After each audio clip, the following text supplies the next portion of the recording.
देश प्रदेश में आपका स्वागत है। मैं हूं वनिता।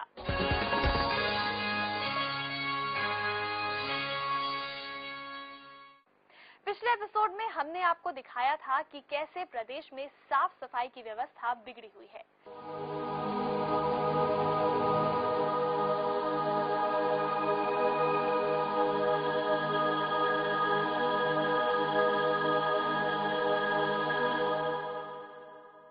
साफ सफाई का मुद्दा गहरे से जुड़ा है हमारे स्वास्थ्य के साथ।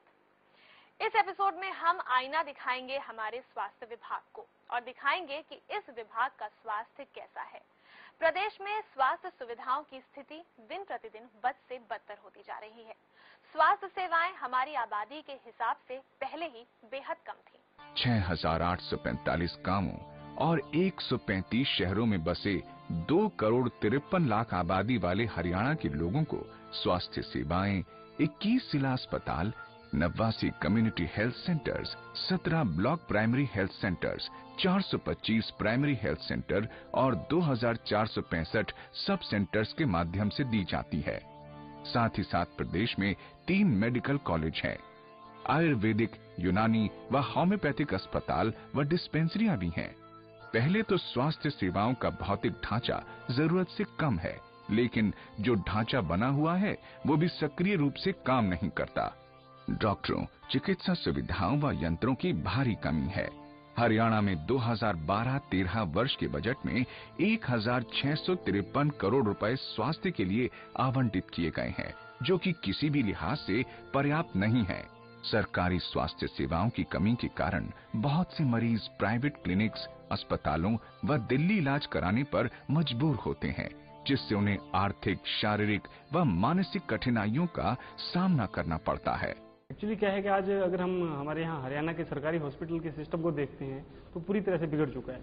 हॉस्पिटल के अंदर अगर डॉक्टर भी है तो डॉक्टर एक तो टाइम पे मिलते नहीं है। अगर एक पेशेंट को लेके जाते हैं तो वहाँ व्यवस्था इतनी डिस्टर्ब होती है। सफाई व्यवस्था बहुत ही बेकार हो चुकी है यहाँ पे, क्योंकि सफाई कर्मचारी होते हुए भी वहाँ पे सफाई नहीं करवा पाते। डॉक्टर अपनी ड्यूटी को ड्यूटी नहीं समझता। हर दिन डॉक्टर अपनी ड्यूटी पे आया, सवेरे 1 या 2 मिनट ही अपनी सीट पे बैठता है, उसके बाद दूसरे कैबिनों में अपने गप्पे हाँकते रहते हैं। कोई भी आदमी अपनी ड्यूटी को ड्यूटी समझ के काम नहीं कर रहा, ना ही सरकार का उनके ऊपर कोई दबाव है। यहाँ तो हम 30 साल से देख रहे हैं, ऐसा ही पड़ा है। बिल्कुल मरीज आते हैं, बैठने की जगह नहीं है, दवाई नहीं मिलती ठीक टाइम पर उनकी टेस्टिंग नहीं होती। सरकार मेडिकल लाइन में अभी तक कोई विशेष सुविधाएं नहीं दे रखी है, क्योंकि ग्रामीण क्षेत्र से एमबीबीएस बनने की एक गरीब बच्चे की इच्छा होती है, लेकिन उस पेरेंट्स के पास पैसा नहीं होता। और शिक्षा को एमबीबीएस या कोई भी डॉक्टरी शिक्षा है उसको बिल्कुल सस्ती की जाए, जिससे ग्रामीण क्षेत्र के बच्चे भी उस कार्य में जाकर के बहुत अच्छी सुविधा प्राप्त करके, शिक्षा प्राप्त करके और राष्ट्रहित में कार्य कर सकते हैं। आप ये देखिए, किसी भी क्षेत्र में सरकार ने जो सुविधा आज से 20, 30, 40 साल पहले दी थी, चाहे वो शिक्षा का क्षेत्र लगा लीजिए, चाहे आप स्वास्थ्य का क्षेत्र लगा लीजिए, उसमें बढ़ती हुई आबादी और जरूरत के हिसाब से उस अनुपात में उन्होंने ग्रो नहीं किया, बढ़ावा नहीं दिया। रेवाड़ी की ही अगर बात करें तो जो सिविल हॉस्पिटल आज से 30 साल 40 साल पहले था, वही सिविल हॉस्पिटल आज है। थोड़ा बहुत उसमें तरक्की बेशक हुई हो, लेकिन जो जरूरत है शहर की और पूरे इलाके की, उस हिसाब से उसमें कोई खास परिवर्तन नहीं हुआ। तो लाजमी बात है, जहां डिमांड है, मांग है, तो ऐसे में प्राइवेट संस्थाएं, चाहे वो हम प्राइवेट डॉक्टर्स की बात करें या प्राइवेट हॉस्पिटल की बात करें, उसमें इजाफा होगा ही होगा। हरियाणा में सरकारी अस्पतालों की कमी और बिगड़ती व्यवस्था के चलते प्राइवेट नर्सिंग होम्स का धंधा जोरों से चल रहा है, जिनकी फीस गरीबों के बस से बाहर की बात है।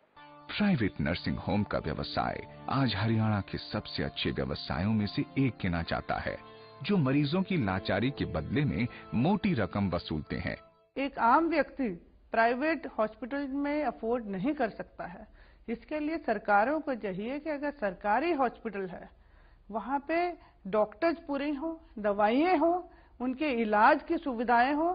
और फिर मैं यही बात कहना चाहूंगी कि ये सब चीजें देने के बाद सरकार का ये फर्ज है कि ये उनके ऊपर चेक रखा जाए कि ये चीजें दी भी जा रही हैं कि नहीं।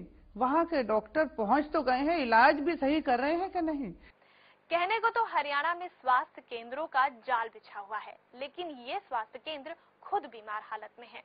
कहीं डॉक्टरों की कमी है तो कहीं बिल्डिंग जर्जर हालत में है। हरियाणा के 2475 सब सेंटरों में से एक सेंटर ये भी है जिसके ऊपर कई गांव के मरीजों के इलाज का जिम्मा है, लेकिन खुद ये सेंटर स्वस्थ नहीं है।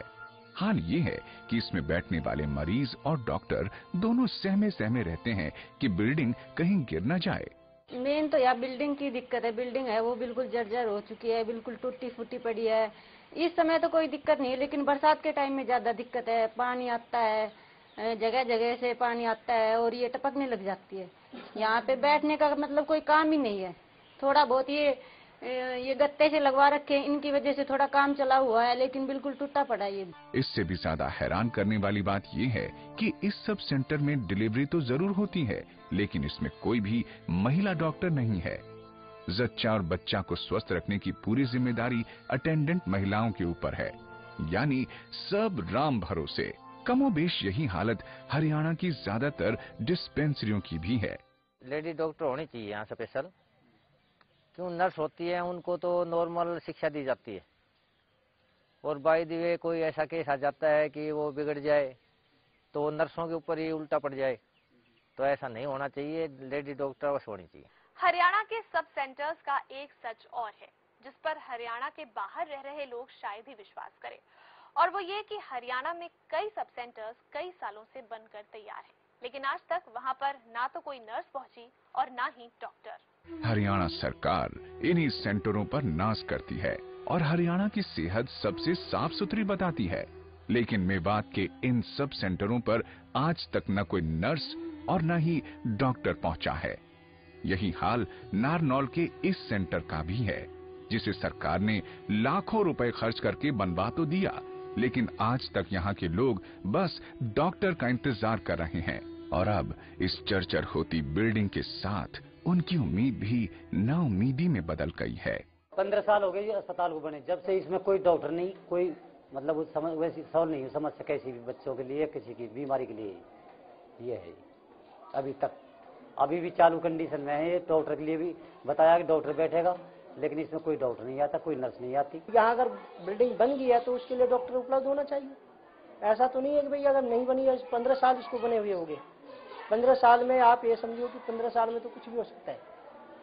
तो 15 साल से क्या अभी टीचर वो डॉक्टर भर्ती ही नहीं हुए गवर्नमेंट के पास। सरकार के द्वारा एक प्राथमिक स्वास्थ्य केंद्र खोल के लगा दिया गया गांव में, जनता को बहका दिया गया कि भाई हमने तुम्हारे लिए ये काम किया है, यानी झूठे वादे करके और उन वादों पे अमल ना करना, यानी बिल्डिंग बना के खड़ी कर दी तो बिल्डिंग थोड़ी इलाज करेगी जनता का। हरियाणा के एक और सच से आपको रूबरू कराते हैं। मेवात की गिनती देश के सबसे पिछड़े जिलों में होती है। बावजूद इसके कि हरियाणा का ये जिला दिल्ली एनसीआर से महज 40 किलोमीटर ही दूर है, लेकिन केंद्र और राज्य सरकारें यहाँ से आंखें मूंदे हुए हैं। मेवात के जिला अस्पताल का ये रजिस्टर बताता है कि यहाँ हर दिन औसतन 10 से 15 बच्चे जन्म लेते हैं, पर यहाँ नौनिहालों का जीवन राम भरोसे ही बचता है, क्योंकि इस इमरजेंसी अस्पताल में बच्चों के सुरक्षित जन्म कराने के लिए एक भी महिला डॉक्टर नहीं है और न ही सर्जन। ऐसे में यहाँ जन्मे बच्चे को सुरक्षित रखने की जिम्मेदारी कुछ नर्सों पर है। इमरजेंसी की हालत में मरीजों को दिल्ली की ओर रुख करना पड़ता है।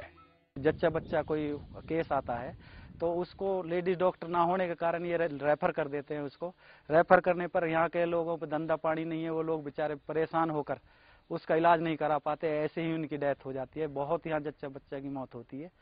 तो और एक्सीडेंट कोई केस आता है उसमें भी यही होता है कि सर्जन के वो नहीं है, वैसे इमरजेंसी में नहीं कोई ऑक्सीजन वगैरह है ना कोई चीज है ऐसी, और उसको वैसे ये रेफर कर देते हैं और वहां तक हमारे आदमी लेके भी नहीं पहुंचते, इसमें रास्ते में दम दे देता है। मेवात जो हमारा डिस्ट्रिक्ट हेडक्वार्टर है, अभी तो मांडीखेड़े में बन गया है हॉस्पिटल।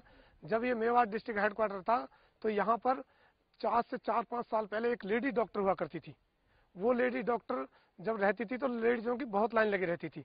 जब से वो लेडी डॉक्टर कह रहे हैं यहाँ पर कोई लेडी डॉक्टर की सुविधा नहीं है। ये एक बहुत बड़ी त्रासदी है हमारे साथ कि मेवात में एक भी डॉक्टर नहीं, एक भी गायनी नहीं है वहाँ पे जो इन लोगों को हम प्रोवाइड कर सकें। पीछे एक बहुत बड़ी नेता आई थी, मैं नाम लेना नहीं चाहूंगी, उनके आने के ऊपर करोड़ों रुपया खर्च किया गया। वहां पे बहुत पंडाल लगाए गए, हेलीकॉप्टर उतरा उनका, बड़े बड़े मंत्री उनके वेलकम के लिए वहां पहुंचे।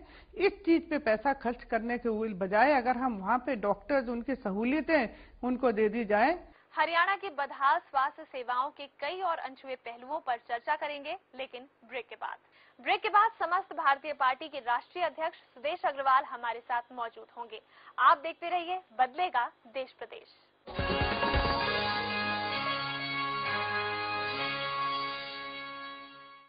ब्रेक के बाद बदलेगा देश प्रदेश में आपका फिर से स्वागत है।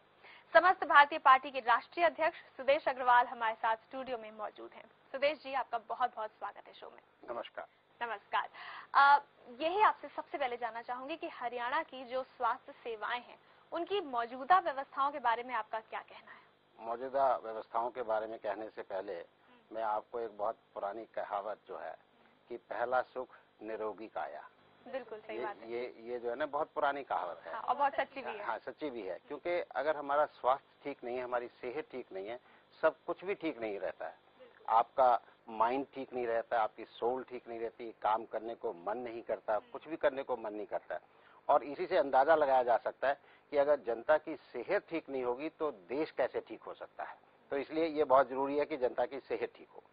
और आज के जो ये भौतिक काल का जो जमाना चल रहा है, मटेरियलिस्टिक वर्ल्ड जो चल रहा है, यहाँ पर कुछ तो ऐसी बीमारियां होती हैं जिसके ऊपर हमारा कोई कंट्रोल नहीं होता है, वो भगवान ने दी होती हैं, उसके ऊपर हमारा कोई कंट्रोल नहीं है। आज एक नई चीज हो गई है कि लाइफस्टाइल डिजीजेज, जो हमारी आज की जो हम जिंदगी जी रहे हैं उससे वो बीमारियां पैदा होती हैं और उसके लिए हम खुद जिम्मेदार होते हैं। और कुछ ऐसी बीमारियां हो जाती हैं जिसके ऊपर जो दूसरों की गलतियों से होती हैं हमें, जैसे कि दूषित पानी हमें मिल रहा है, दूषित वातावरण हमें मिल रहा है, गंदगी चारों तरफ फैली हुई है, इसके ऊपर तो हमारा कोई कंट्रोल नहीं है, लेकिन इससे हमें बीमारियों से हमें झेलना पड़ता है। और ये जो वातावरण पैदा हुआ है और सरकार जो है इसके लिए जिम्मेदार है कि हम एक ऐसा वातावरण जो है बनाए दें और स्वास्थ्य सेवाएं ऐसी पैदा करें जिससे कि जनता की सेहत ठीक रहे। अगर हम फिजिकल इंफ्रास्ट्रक्चर की बात करें, स्वास्थ्य सेवाएं जो सरकार ने दी हुई हैं, मैं आपको बताना चाहूंगा कि हरियाणा के अंदर 3 तो मेडिकल कॉलेज हैं, 21 जिला अस्पताल हैं और 17 जो है इनके ब्लॉक लेवल के PHCs हैं या CHCs कहते हैं उन्हें। और उसके साथ मेरे ख्याल से 89 जो हैं यहाँ पर प्राइमरी हेल्थ सेंटर्स हैं और सब सेंटर जो हैं 2465 हैं। तो ये जो टोटल जो इंफ्रास्ट्रक्चर है ये फिजिकल इंफ्रास्ट्रक्चर है हरियाणा के अंदर। और ये देखिए कि ये जो इंफ्रास्ट्रक्चर है ये हमारे 2,53,00,000 लोगों को सेवाएं देता है। ये ढांचा जो है अनफ नहीं है, इस ढांचे के अंदर इजाफा करना जरूरी है। साथ ही साथ 1653 करोड़ का इनका वार्षिक बजट है। बजट में जो एलोकेशन है वो 3% of the total budget, 55,000 crore का बजट है, उसमें से सिर्फ 1653 करोड़ जो है वो इसके लिए दिए जाते हैं, 3%। जबकि आप ये देखिए कि 30%, मतलब कि 16,000 करोड़ से ज्यादा जो पैसा हम लोन की रीपेमेंट और ब्याज देने में लगाते हैं। तो ये मैं आपको थोड़ा सा तुलना करना बता रहा हूँ कि इस हमारी स्वास्थ्य सेवाओं के ऊपर कितना बड़ा जो है आज हरियाणा सरकार जो है ध्यान नहीं दे पा रही है। इसके लिए ध्यान देना हम ये मानते हैं बहुत जरूरी बात है। आम बीमारी का मूल कारण पीने का गंदा पानी, खाने पीने की चीजों में मिलावट, आसपास फैली गंदगी, दूषित वातावरण और गलत रहन सहन है। सुदेश जी, क्या आप इन चीजों को, इन क्षेत्रों को सुधारेंगे? नहीं, बिल्कुल सुधारेंगे, क्योंकि जो आपने कहा कि इन्हीं वजह से आज हमारी जो फैक्टर जो हैं, ये फैक्टर जो आपने कहे हैं ये जनता के कंट्रोल में नहीं है। जैसे पीने का पानी की सप्लाई जो है वो सरकार देती है, क्योंकि आप ट्यूबवेल से तो निकालते नहीं है। हाँ, घर में अपना जो आपने उसको ठीक करना है वो कर लेते हैं, लेकिन सप्लाई तो पीछे से आती है। वातावरण जो है वो भी गंदा है, पॉल्यूटेड एयर है वो भी आप ब्रीथ कर रहे हैं। तो ये जितने भी आपने कारण बताए हैं, हम इन सबको सुधारने की बहुत जरूरत है, सरकारी नीतियां बनाने की जरूरत है, जिससे कि उन फैक्टर्स से जिससे कि जनता का स्वास्थ्य पे असर पड़ता है। स्वास्थ्य पे असर पड़ता है तो इसका मतलब पूरे विकास पर असर पड़ता है, पूरे कामकाज पे असर पड़ता है। और इन चीजों को सुधारना बहुत जरूरी चीज है और समस्त भारतीय पार्टी इन सभी को सुधारेगी, ये मैं आपको आश्वासन देता हूँ। आई एम श्योर आपने जो आश्वासन दिया है ये सुनकर जनता जरूर खुश होगी। लेकिन अगर दवाओं की बात करें तो इतनी ज्यादा महंगी हो गई हैं दवाएं कि कई बार लगता है कि ये तो पहुंच से भी बाहर हैं। ऐसे में एक आम आदमी को सस्ती दवाएं कैसे आप उपलब्ध कराएंगे? देखिए, मैं इसमें आपको पहले तो एक रिपोर्ट के बारे में मेंशन करना चाहूंगा कि WHO वर्ल्ड हेल्थ ऑर्गेनाइजेशन की रिपोर्ट के अनुसार भारत में 65% 65% ऐसी आबादी है जो दवाइयों को खरीद नहीं पाती है। तो ये एक बहुत ही बड़ी संख्या है जो कि महंगी दवाइयां नहीं खरीद पाती है। और दवाइयों को उपलब्ध कराना, सस्ती दवाइयों को उपलब्ध कराना हमारे देश में ये बहुत ही बड़ी जरूरत है। इनको उपलब्ध कैसे कराया जा सकता है? हमारी मेडिसिन किस किस्म की होती हैं? पहले तो हमें ये जानना होगा कि 2 किस्म की हमारी मेडिसिन आती हैं। एक तो ब्रांडेड मेडिसिन है, जो कि कंपनियां जो है अपने ब्रांड लेती हैं और उस ब्रांड से उस दवाई को बेचा जाता है। और उस ब्रांड वो जो ब्रांडेड मेडिसिन वो जेनरिक किसी सॉल्ट से बनती हैं, जेनरिक मेडिसिन हैं, और उसको वो ब्रांड में कन्वर्ट करते हैं। और जेनरिक मेडिसिन जो हैं वो बहुत सस्ती होती हैं। और हम ये चाहते हैं कि हम समस्त भारतीय पार्टी स्वास्थ्य सेवाओं में जो जितने भी सरकारी अस्पताल हैं या सब सेंटर्स है वहां पे जेनरिक मेडिसिन जो है वो उपलब्ध कराएंगी। ये ब्रांडेड मेडिसिन जो जेनरिक मेडिसिन है ये काम उतना ही करती हैं। ऐसा नहीं है कि जेनरिक मेडिसिन काम नहीं करती, ब्रांडेड काम करती है। ये काम उतना ही करती है क्योंकि इनका तो सॉल्ट सेम होता है। तो इसलिए हम जेनरिक मेडिसिन को देंगे और इनको उपलब्ध करवाएंगे। वो जनता के जो है उसको अफोर्ड कर सकेगी और शायद कहीं पे फ्री भी देनी होती है तो वहां पे फ्री भी मुहैया करवाएंगे। साथ ही साथ जो डॉक्टर्स हैं जो प्रिस्क्राइब करते हैं, प्राइवेट हैं या दूसरे डॉक्टर्स हैं, हम उनको लिए भी ऐसे कानून बनाएंगे कि अगर आपने कोई भी प्रिस्क्रिप्शन देना है, आप ब्रांडेड मेडिसिन प्रिस्क्राइब करते हैं तो साथ साथ उसकी जेनेरिक मेडिसिन भी प्रिस्क्राइब कीजिए, जिससे क्या है कि जो पेशेंट है वो जेनेरिक मेडिसिन खरीद सके। और जेनेरिक मेडिसिन के हम स्टोर्स भी खोलेंगे, जिससे क्या कि जेनेरिक मेडिसिन जो है आपको पूरे प्रदेश के अंदर जो जहां पे ब्रांडेड मिलनी है वहां ब्रांडेड ले सकते हैं, जहां से आपने जेनेरिक मेडिसिन लेनी है आप जेनेरिक मेडिसिन ले सकते हैं। तो ये जनता के ऊपर चॉइस होगी। अमीर आदमी ब्रांडेड खरीदना चाहता है वो ब्रांडेड खरीद ले, जिसने गरीब जिसने जैसी मेडिसिन खरीदनी है वो वैसी मेडिसिन खरीद सकता है। ये हमारी नीति रहेगी।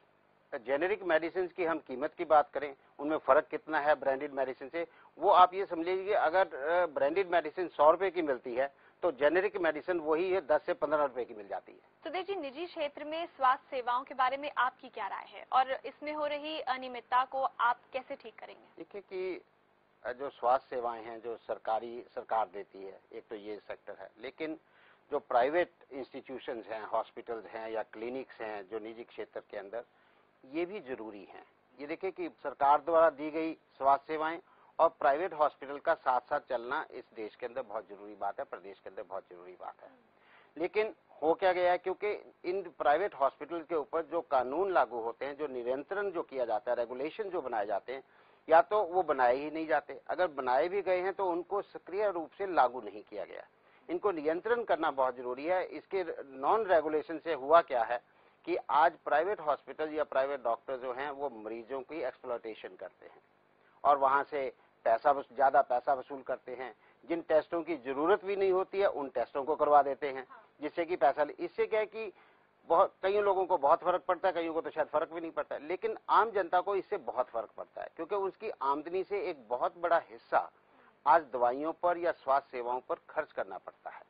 तो हम ये चाहते हैं कि ये जो निजी क्षेत्र है इसको रेगुलेट किया जाए, रेगुलेट करके ये अपनी सेवाएं जो हैं जो स्वास्थ्य के साथ साथ जो है वो सही रूप से दें। और क्योंकि जो श्रद्धा भाव जनता के बीच में हुआ करता कि डॉक्टर को दूसरे भगवान का दूसरा दर्जा दिया जाता था, लेकिन आज वो स्थिति नहीं है। ये जो है आज ये पैसा कमाने की होड़ के अंदर ये सारा कुछ ही गड़बड़ हो चुका है, लेकिन इसे ठीक करना बहुत जरूरी बात है। जी, अभी वक्त हुआ है एक छोटे से ब्रेक का। ब्रेक के बाद इससे जुड़े कुछ और विषयों की पड़ताल करेंगे। आप बने रहिए हमारे साथ और देखते रहिए बदलेगा देश प्रदेश।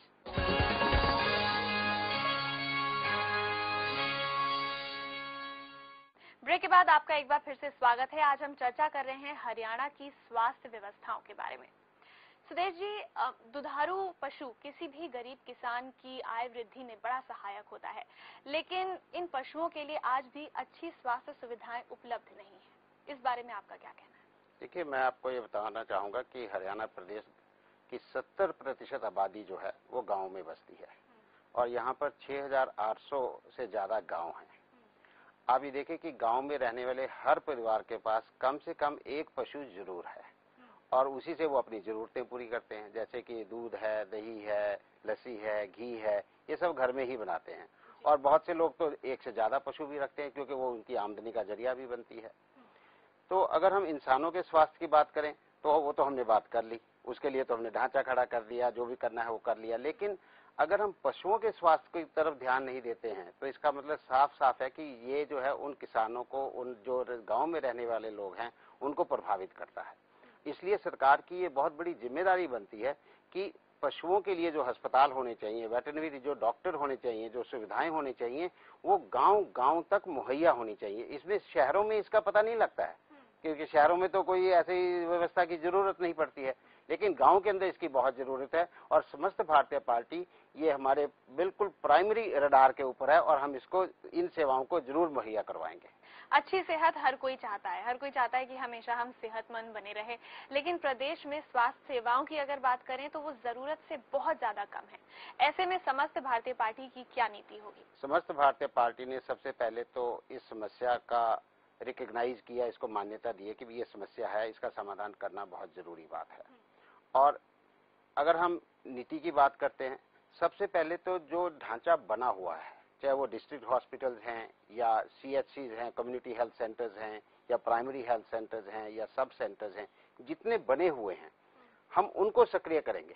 आज वो भी सक्रिय नहीं है। आज आप देखिए कि कम्युनिटी हेल्थ सेंटर्स के अंदर, प्राइमरी हेल्थ सेंटर्स के अंदर डॉक्टर्स नहीं है, नर्सिस नहीं है, वहां पे जो स्टाफ होना चाहिए वो नहीं है, सुविधाएं नहीं है। बिल्डिंग खड़ी कर दी है, लेकिन बिल्डिंग खड़ी करने से सुविधाएं नहीं बनेंगी, जो उनको स्वास्थ्य सेवाएं चाहिए वो तो नहीं मिलेंगी।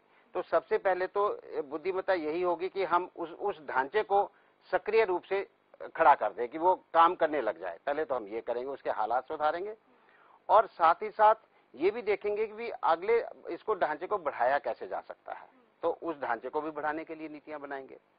अच्छा, दूसरी चीज है कि डॉक्टरों की कमी को पूरा करने के लिए हम जो मेडिकल कॉलेजेस की जरूरत है उसके लिए भी विचार करके जो आगे चलना है उसके लिए भी काम करेंगे। आज एक और समस्या भी है कि डॉक्टर जो हैं गांव के अंदर काम नहीं करना चाहते, वो जाते ही नहीं है, वो शहरों में ही रह जाते हैं। MBBS डॉक्टर्स होते हैं, वो शहरों में ही रहना पसंद करते, PG कर लेते हैं, तो फिर गांव की तरफ जाते नहीं।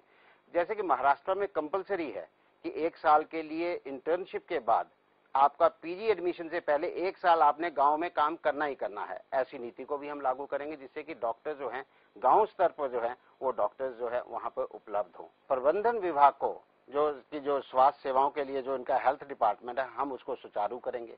साथ ही साथ जो निजी अस्पताल है, निजी डॉक्टर्स हैं, जो प्राइवेट क्लिनिक्स है, उनके लिए रेगुलेशंस बनाना, उनके ऊपर नियंत्रण करना, ये भी बहुत जरूरी बात है। हम इसको भी करेंगे। दवाइयों के लिए हम काम करेंगे। हम एक पूरा जो ढांचा है जो हेल्थ सेंटर्स के लिए, हम उसके लिए पूरा कार्य जो हम करेंगे। और साथ में साथ जो लाइफस्टाइल डिजीज बन गई हैं उसके लिए एजुकेट करना जनता को, वो भी बहुत जरूरी बात है। क्योंकि जिससे क्या है कि आप अपना जो रहन सहन का जो तरीका है आप उसमें भी बदलाव लाएं।